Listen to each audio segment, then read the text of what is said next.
بسم الله الرحمن الرحيم الحمد لله رب العالمين والصلاة والسلام على سيد المرسلين وعلى آله وصحبه أجمعين. Sejam bem-vindos todos, os novos, os antigos, mashallah. Hoje a casa bem cheia, não é normal, mais do que o normal, alhamdulillah. Então espero que sempre esteja assim. Isso porque muita gente que não veio na aula passada não veio hoje, subhanallah. E mesmo assim está lotada. Então espero que Allah subhanahu wa ta'ala nos abençoe com a presença de todos os irmãos e irmãs que estão aqui, né? E todos os irmãos e as irmãs que acompanham a gente na internet sejam bem-vindos também. E espero que estejam acompanhando e gostando do a nossa sequência da história dos mensageiros, a história dos profetas, que leva a gente, leva vocês também, os internautas assim, a essa informação valiosíssima que fala da vida dos mensageiros, né? E hoje a gente, no início eu sempre faço o resumo do que a gente fez no tempo que passa, né? Antes disso também eu falo alguma notícia do que acontece na atualidade, alguma coisa assim, ou algumas críticas ou notícia, mas hoje não tem crítica, hoje tem a notícia. Sempre a gente fala dos sinais do fim. Antes a gente estava fazendo até algumas coisas sobre os sinais do fim, nós demos uma parada, mas para que servem os sinais de fim, né? Do fim? Sempre eu dou um exemplo, serve como se fosse um caminho cheio de buraqueira ou de alguma coisa, algum perigo, né? E quando a gente fala para a pessoa, olha, cuidado, esse caminho por aqui é cheio de buraqueira e tem até assustador, tem ladrão, tem alguma coisa assim. O que eu estou fazendo com isso? Estou alertando a pessoa, não estou fazendo a pessoa ficar desesperada, estou alertando para não cair no perigo. Às vezes pode até ficar assustada, mas melhor ficar assustada do que cair no perigo. E os sinais do fim, esse o exemplo deles. Quer dizer, a gente alerta com eles que vão acontecer, estão chegando, estão acontecendo. Por quê? Porque com eles, no final deles, como o profeta sallallahu alaihi wasallam sempre falava, não vai acabar o mundo antes que aconteça isso, são sinais do fim, né? Então os sinais do fim são alerta para a gente não cair nos pecados, nas coisas erradas, para a gente poder nos alertar, saber que vai vir um dia de juízo final, vai vir um dia de castigo, não cair nos erros. Para isso que servem os sinais do fim. E por que eu falei agora sobre os sinais do fim? Não sei se vocês sabem da notícia. Hoje, um terremoto abalou um país da Ásia, o Nepal, né? Abalou e não sei quantas pessoas desaparecidas, né? E essas pessoas, todo mundo sabe, essas pessoas desaparecidas vai estar passeando? Vai estar na praia? Não, vai estar debaixo dos escombros. Por isso, a gente tem que ficar alertado. Aí o sinal do fim não é simplesmente um terremoto. Não é simplesmente um terremoto. É um sinal pesado do fim, do dia do juízo final.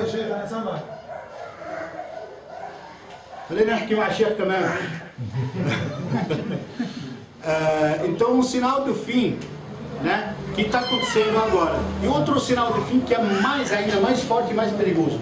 Vocês viram a montanha que entrou em erupção assim na Chile? E diz que a nuvem dela, a fumaça dela, é capaz de chegar em poucos dias na Argentina. Isso é um sinal do fim ou não é?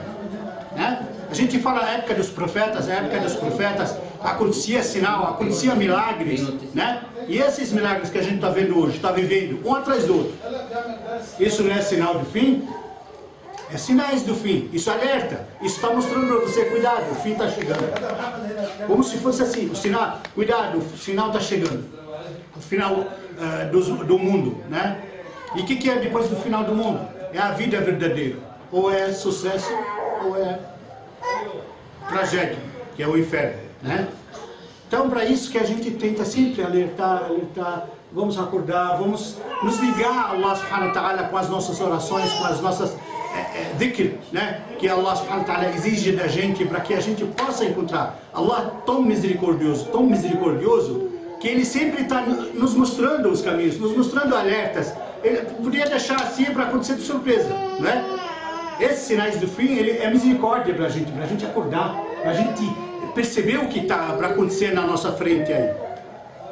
No entanto, a gente, como eu estava falando, quando a gente fala dos sinais do fim, é porque, para alertar as pessoas, porque a gente ama as pessoas. Porque, pode ter certeza, nas coisas mundanas, se você descobrir alguma fonte de ouro, alguma fonte de dólar aí que vai render bastante para vocês, o que você vai fazer? Você corre lá, mesmo que você não precisa de tudo. Você corre lá e quer tudo sozinho para você. Nunca fala para ninguém. Mas as coisas de Allah, as coisas do dia de juízo final, todas as pessoas que lidar com ela, eles querem dividir com os outros. Eles querem falar, olha, alertar os outros, porque desejam o bem para o seu próximo. Isso que é importante, isso que é bom. Alhamdulillah. O sentimento de um fiel assim, de querer o bem para o seu próximo, é fora do comum. Nada do material, nada parecido com o material, né? Então vamos ser, inshallah, todos. E cada acontecimento que a gente vê, sempre isso para a gente pensar. Allah subhanahu wa ta'ala gosta das pessoas que pensam, que refletem sobre as coisas que acontecem. Uma reflexão, uma hora de reflexão sobre as criatividades de Allah, como se fosse 70 anos de adoração. Entenderam? Então, vamos refletir sempre que acontece alguma coisa, não é assim simplesmente uma notícia que está passando, é longe, nunca vai acontecer aqui. Isso que a gente sente, né? Então sempre vamos pensar, aqueles que aconteceu com eles lá são humanos, são gente como a gente, e eles pensavam, como os sábios falam, eles pensavam que nunca vai chegar a eles, como a gente pensa, e chegou, né? Então, vamos nos alertar antes que cheguem para a gente, inshallah. E a gente volta agora para a história de Sayyidina Musa, que um dos 5 mais fortes mensageiros de Allah subhanahu wa ta'ala é profeta e mensageiro. Dos 5 Ulil Azm, Allah subhanahu wa ta'ala qualificou dos 5 Ulil Azm dos profetas alayhim salam, tá? Vamos decorar esses números aí, porque tem chocolate para depois, viu? Tem chocolate para acertar essas perguntas, inshallah. Dos 5 tem o Sayyidina Nuh, vamos memorizar. Sayyidina Nuh, o primeiro, né? Sayyidina Ibrahim, o segundo, Abraão. O terceiro, Musa, que nós estamos com ele agora. E o terceiro, Isa, que é o Cristo, Jesus Cristo. O quarto, desculpa. O quarto. E o quinto, Sayyidina Muhammad sallallahu alaihi wasallam, o verdadeiro dos profetas. Sallu al-Habib.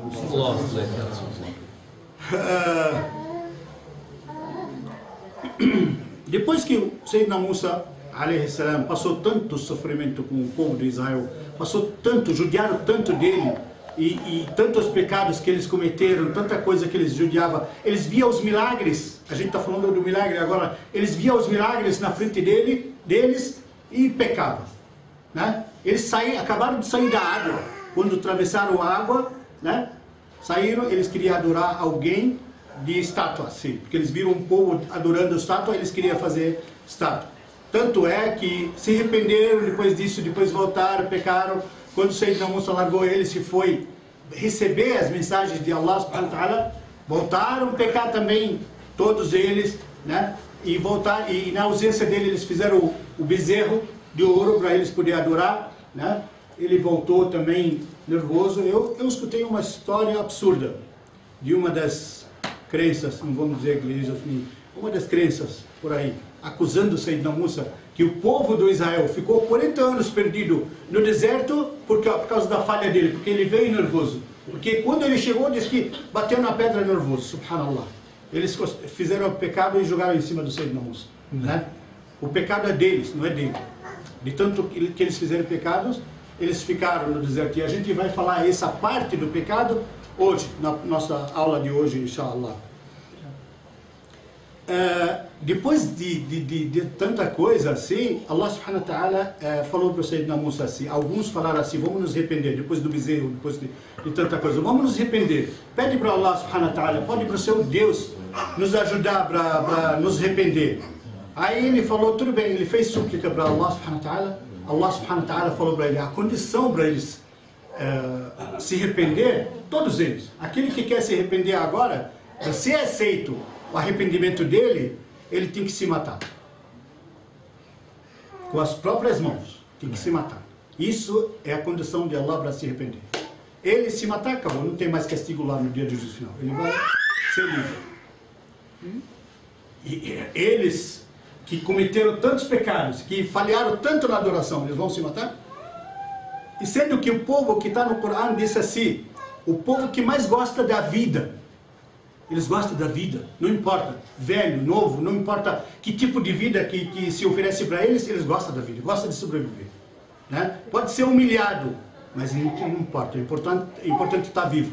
Como a gente escuta às vezes umas pessoas, uma vez eu escutei no posto um senhor, mais ou menos 90 e poucos anos, né? Ele falou para mim assim, escapei, quase morri. Escapei. Subhanallah, tá certo, todo mundo vai morrer, todo mundo, às vezes, mas nessa idade está pensando, uma senhora também perto da vizinha, a gente teve um assalto, alhamdulillah, terminou bem. Aí ela estava passando pela porta e ela falou, graças a Deus, eu escapei. Ainda bem que eu fui pegar a flor do outro lado e eu escapei. Wallahi, gente. Ela não é muito velha, não vou dizer que não é muito velha. Ela, uma semana exato depois, saiu até na TV. Ela foi atropelada por um ônibus em São Paulo. No dia que foi lançado a lei de 40 por hora dentro da cidade de São Paulo. No dia, o ônibus daqueles grandes atropelou, esmagou a cabeça dela. Morreu. Escapou dos ladrões, mas morreu ali. Quer dizer, não tem, ninguém escapa. Essa condição que Allah subhanahu wa ta'ala falou para eles, né, de se matar, qualquer um vai morrer, todo mundo vai morrer. A certeza única, absoluta que vai acontecer com a gente é a morte, né? Todo mundo sabe disso.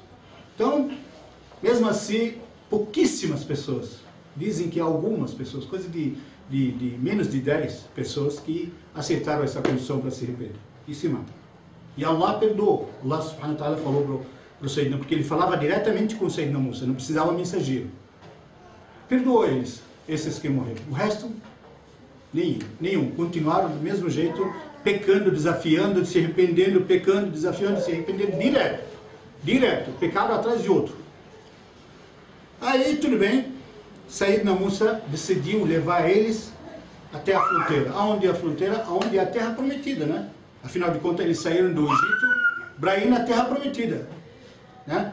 E na terra prometida, na época, a cidade do Quds, né? Todo mundo sabe o Quds, que é a cidade sagrada, na época chamada Ilya. Na época, o nome da cidade era Ilya, né? Ele falou, vamos lá na direção de Ilya. Aí eles foram, todos. Chegaram lá, nas portas da ilha, nas portas, lá vivia um povo gigante, pessoas que não era normal o tamanho deles, né? Vivia na cidade. E eles perceberam que o povo mora lá e falaram, nunca que nós vamos entrar aqui. Lukiam entra, nos esquenta a cabeça, entra, Allah subhanahu wa ta'ala garantiu para vocês. Eles são pessoas medrosas, essas pessoas gigantes que estão lá dentro. Assim que vocês entrar pela porta, eles vão fugir na frente de vocês. Não vai precisar luta. Acredite. Vamos entrar. Nada. Deus está ordenando. Sabe o que eles falaram no final? Vai, você e seu Deus e seu irmão, lute até expulsar esse povo. Depois que tiver tudo tranquilo, a gente entra. Olha só o desafio para Allah subhanahu wa ta'ala. Desafio enorme, desafio gigante que eles faziam com Allah subhanahu wa ta'ala. Eles faziam como se fosse se comparado a Deus, né? Só por serem, eles foram realmente considerados pelos profetas que são como se fossem os filhos mimados de um pai, né? Para Deus, eles achavam que o pai era o Deus, estava mimando eles como se fossem filhos queridos, né? Não, vai você, seu Deus e seu irmão, lute, e quando ele sai a gente entra. E o povo lá de outro lado, sendo gigante, mesmo sendo gigante, ele estava preparado para fugir, porque eles souberam que esse povo do Israel, quanto que era as pessoas que vieram com o Sayyidina Musa? 600 mil. Estou perguntando ao seu filho, meu Deus. Seu filho? 600 mil pessoas. Estava 600 mil pessoas. E ele sabe explicar como é que são 600 mil pessoas. Cada tribo, quantas pessoas tinha? 50 mil, subhanallah, mashallah. Tá vendo como é que é? 50 mil pessoas em cada tribo. Quantas tribos era? 12. Aí 12 dá 50 mil, dá o quê? 600 mil. Então ele estava levando Esses 600 mil, esse povo de Jerusalém, no Ilhá, na época, eles estavam preparados para fugir, porque 600 mil eles não aguentavam com eles, mesmo sendo menor do que eles, não vão aguentar. Olha só a contradição, e os judeus desse lado não queriam entrar. Eles estavam bem na porta, bem na porta. E o sonho do Sayyidina Musa, sonho, era entrar lá dentro e ser enterrado quando morrer lá dentro na Terra Sagrada. E por causa deles não entrou. Enfim, ficaram lá. Aí Allah subhanahu wa ta'ala falou para eles, volte. Né?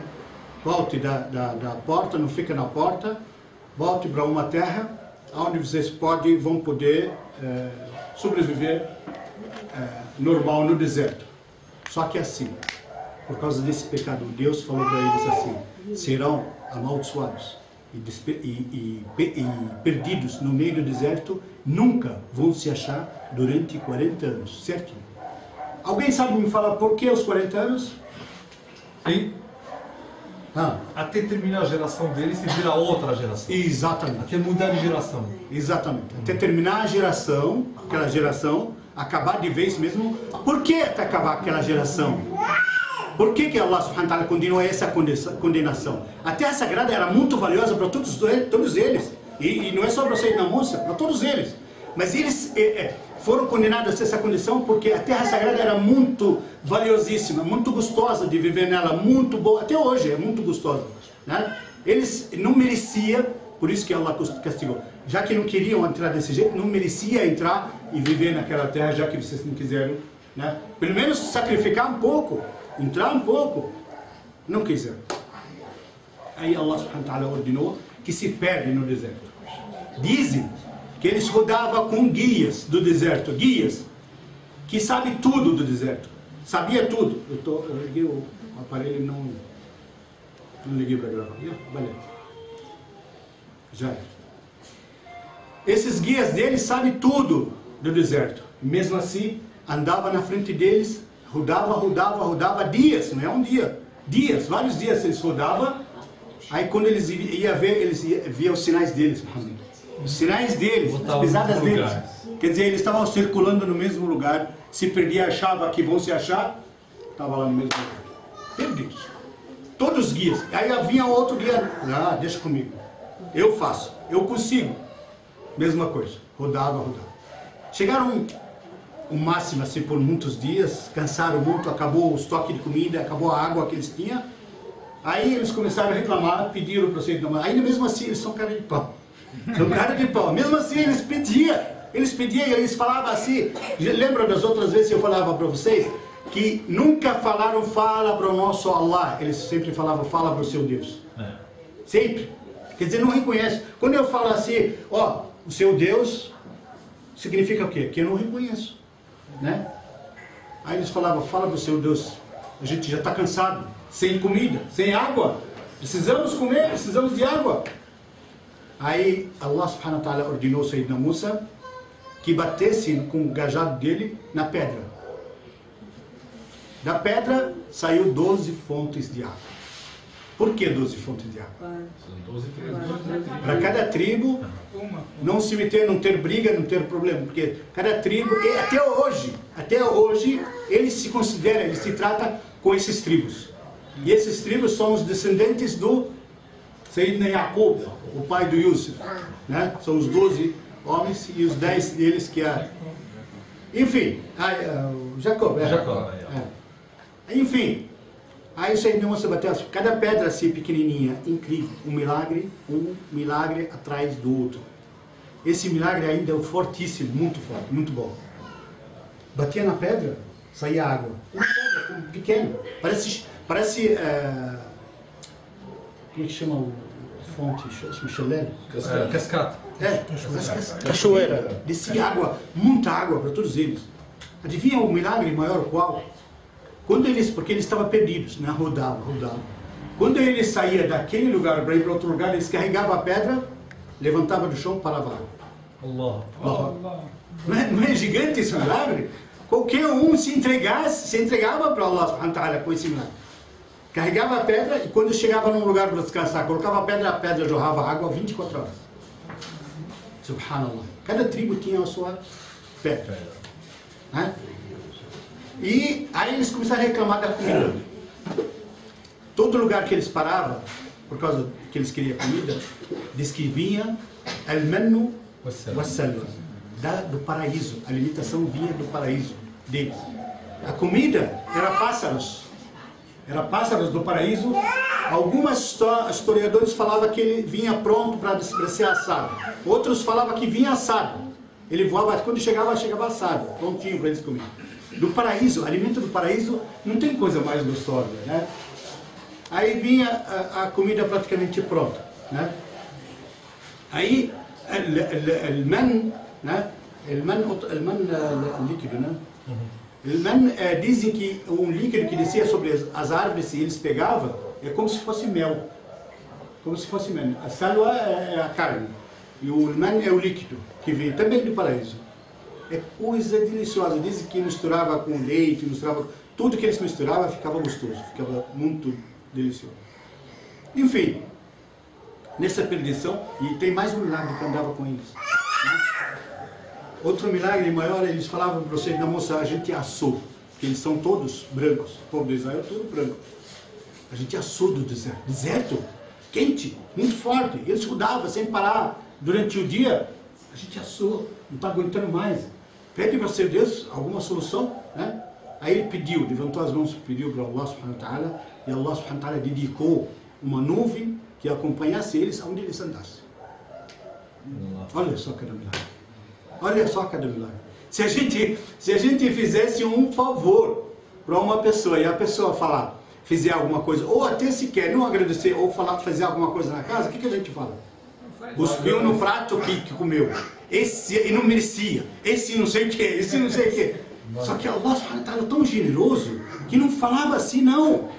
Cada vez que eles pediam, atendia, mesmo eles sendo pecadores. Ele atendia, dava para eles tudo que eles queriam. Né? Aí no final, porque ele não queria castigar e acabar, liquidar eles. Não, castigar, assim, dar um castigo, mas não. O fim, não é o fim, é eliminar eles. Nessa correria do tempo que ele estava no meio do deserto, aconteceu uma coisa forte.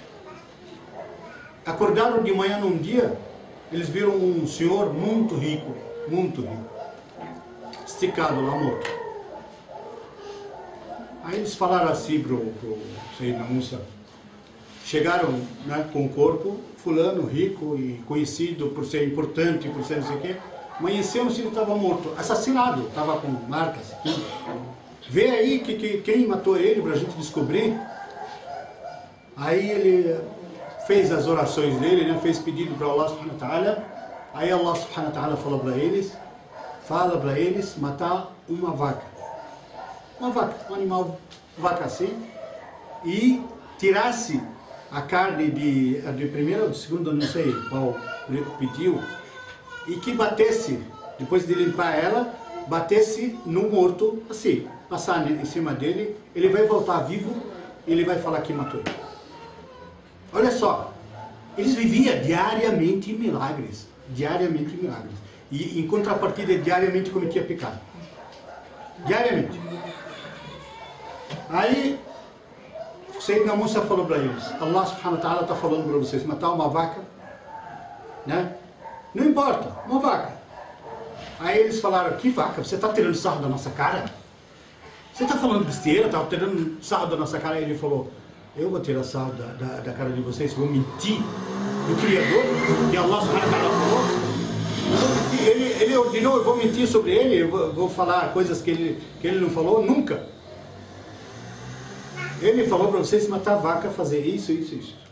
Aí começaram a fazer perguntas. Eles sempre foram assim, ruins em perguntas. Toda hora faziam perguntas. Eles podiam matar qualquer vaca e fazer o que fizeram, o que foram ordenados, estava certo. Mas começaram a dificultar. Eles mesmos dificultaram para eles mesmos. Né? Não, que tipo de vaca? Ué, não esclareceu que tipo de vaca? Alta, baixa, nova, velha? Que vaca? Como assim? Aí ele falava, dificultava, Allah subhanahu wa ta'ala dificultava um pouco. Ah, vaca assim, assado, que seja ainda nova, forte e não sei o quê.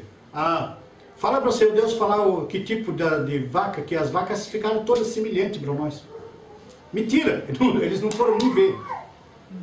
Aí Allah subhanahu wa ta'ala, de tanto que eles perguntaram, falou para eles assim, fala para eles que é uma vaca amarela, né? Amarela, faq'un lawnuha, quer dizer, uma cor amarela super forte, né?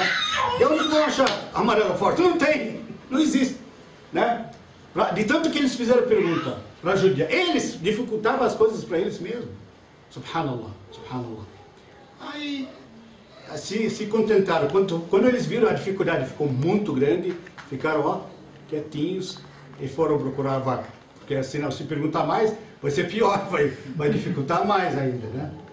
Aí eles foram. O homem que era morto tinha muito dinheiro. Eles precisavam descobrir o caso.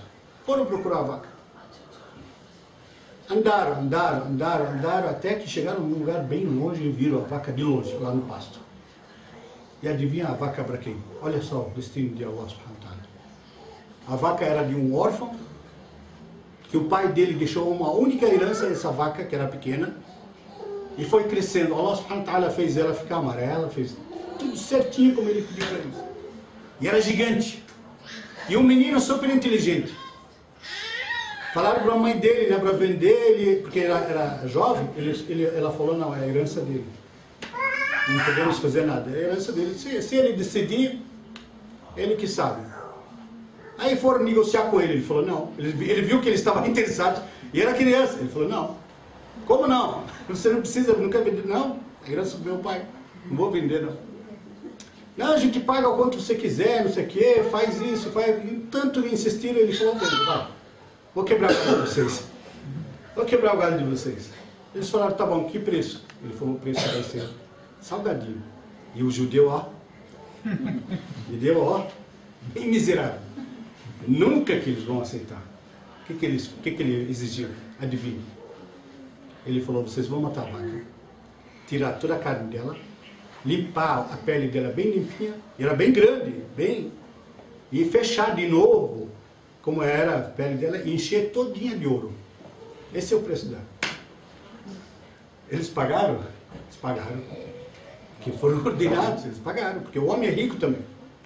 E eles tinham, encheram coisa.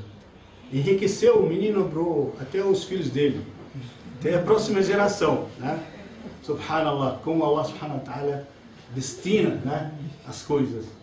E mesmo assim continuaram perdidos no deserto, né? Com tudo isso que aconteceu, com o milagre, aí vieram, né, com um pedaço da carne e bateram no homem. Ele levantou e falou com eles, com aquele também milagre mais forte ainda. Quem matou você? Ele falou, aquele meu sobrinho. O único sobrinho que ele tinha.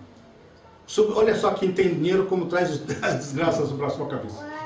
Né? Dizem que o dinheiro é felicidade. Cadê a felicidade nisso?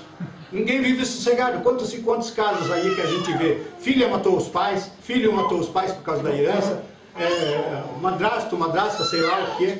Um monte de gente, tudo por causa do dinheiro. E isso era da época lá, daquela época. Aí ele falou, aquele meu sobrinho, ele queria apressar a herança, aí ele me matou rápido para terminar. Ele terminou de dar o relatório e morreu de novo. Porque ele não pode viver, acabou, a vida dele acabou ali, ele tinha que entregar. O que ele fez? Castigaram ele, e o castigo não é hoje como todo mundo acha que é mais misericordioso do que o Criador. Mataram, fizeram com esse menino a lei de Deus que o Sayyidina Musa fez, mostrou para ele os seus 10 mandamentos nos livros, inclusive.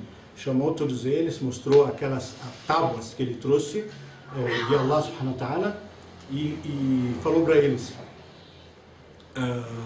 essas leis batem em vocês assim, assado.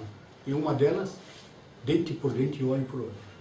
Só que esconderam essa lei.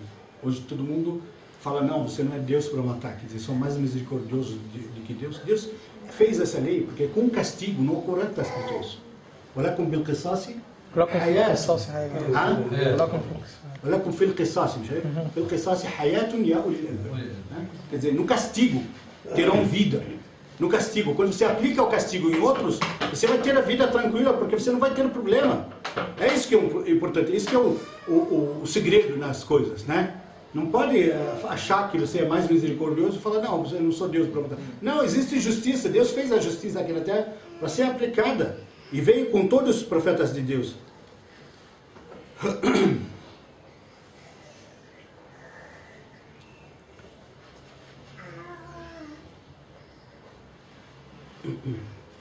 Eu acabei passando um trechinho. É bom acompanhar aqui. Eu decoro ali, eu estico e não às vezes passa alguma coisa. Passou um trechinho. Daquela situação que do bezerro, daquela situação que eles fizeram, os outros pecados que eles cometeram, eles pediram para o Sayyidina Musa só para ser fiel na ordem da colocação. Isso na época que eles fizeram o bezerro, e depois que ele voltou com as tábuas, quebrou o bezerro e quis até judiar deles, né? Todos eles se arrependeram, mostraram arrependimento pelo menos, né? E o Sayyidina Musa quis pedir perdão com eles, né? Ele representando eles, e com algumas pessoas deles indo com ele lá para o encontro de Allah subhanahu wa ta'ala na montanha Tur, onde ele recebeu a mensagem. Aí ele escolheu os melhores deles, os melhores entre eles, né? 70 pessoas, dos melhores, os mais fiéis, que ele considerava os mais fiéis, mais religiosos, para ir e junto com todos eles se prostrar para Allah subhanahu wa ta'ala e pedir perdão pelo que o povo fez, né? Aí chegaram lá, antes de prostrar, como foi combinado, para pedir perdão para Allah, sabe o que eles falaram para ele? Esses são os fiéis, são os melhores. Falaram para ele assim: não vamos prostrar. Como? Nós combinamos, por que não vamos prostrar? Isso é a regra, Allah subhanahu wa ta'ala precisa perdoar a gente.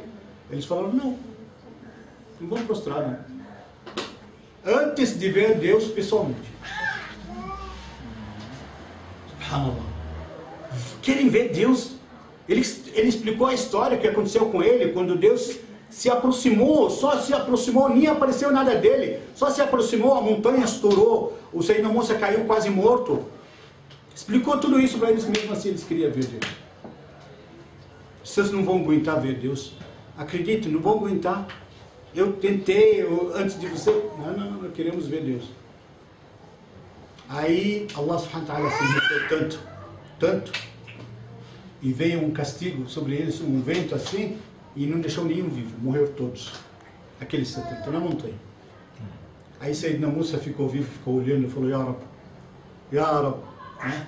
Ô meu Senhor, se o Senhor quisesse ter tirado a vida deles lá, ninguém vai te impedir, mas tirou a vida deles, eles vão me acusar, do jeito que eles são, lá embaixo, vão me acusar, vai falar que você levou eles lá, envenenou eles, matou todos eles.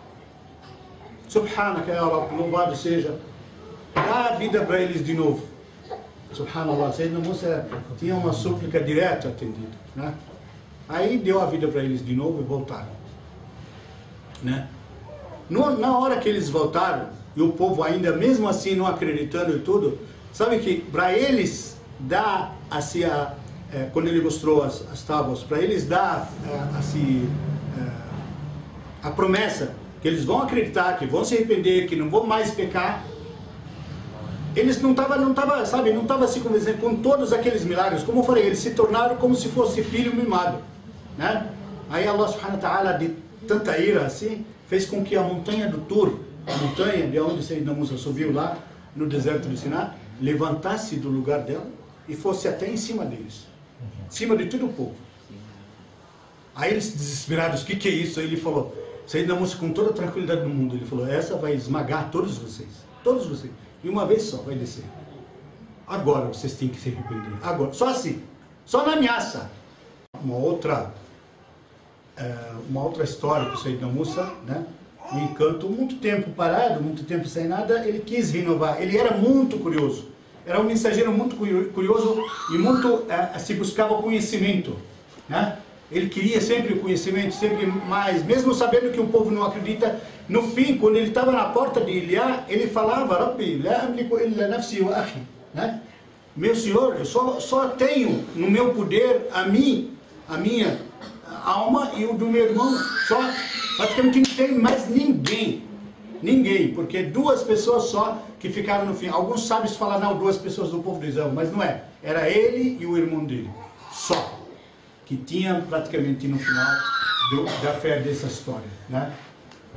Então ele buscou outra curiosidade, outro acontecimento que vai modificar um pouco a história, aumentar um pouco do conhecimento dele e enfeitar um pouco a história do Sayyidina Musa. Isso que a gente vai saber na próxima aula, inshallah, sobre o que vai acontecer com ele, esses milagres, esses outros milagres. Afinal de contas, se a gente contar todos os milagres de uma vez, fica sem graça, né? A gente tem que deixar um pouco para a próxima, inshallah.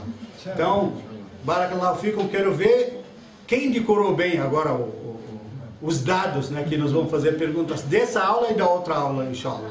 Barakallahu fikum, muito obrigado aos irmãos da internet, também acompanha sempre pela Mesquita An-Nur, e espero que todo mundo está compartilhando assim, a página do Face da Mesquita An-Nur que foi tirada, como todo mundo sabe, né? E agora entrou outra nova com o mesmo nome, é só curtir, compartilhar assim para voltar ter as amizades que a gente tinha, inshallah, para poder também participar e dividir com vocês essas histórias e muito mais outras coisas que os irmãos têm colocado e enriquecido a página deles e o site deles na internet. É o site Mesquita An-Nur e a página também Mesquita An-Nur. Barakallahu fikum, muito obrigado pelo acompanhamento. Assalamu alaikum wa rahmatullahi wa barakatuh.